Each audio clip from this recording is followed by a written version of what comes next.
সাবান ভালো হয়ে গেছে। দেখো সাবান কি সুন্দর বানিয়েছি, দেখতেও সুন্দর হয়েছে। দেখো আমাদের সাবান, দেখো হেভি হয়েছে নিম পাতার সাবান। দিচ্ছি হলুদ, দিচ্ছি তুলসী পাতা, দিচ্ছি দিয়ে আমরা সাবান বানাবো। মিক্সচারে দিয়ে নিম পাতা দিয়ে নিচ্ছি, সব দিয়ে নিয়েছি, নিম পাতা তুলসী পাতা আর হলুদ করে দিয়ে নিয়েছি। এবার বেটে নেবো নিম পাতা, কেটে নিচ্ছি সাবান বানাবো বলে কেটে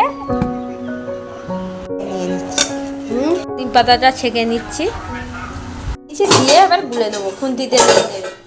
গলিয়ে ফেলেছি, এবার নিম পাতা তুলসী পাতা গুলে রেখেছিলাম সেগুলো দিয়ে দিচ্ছি সব। সুন্দর কালার হয়েছে, কালো হয়ে গেছে।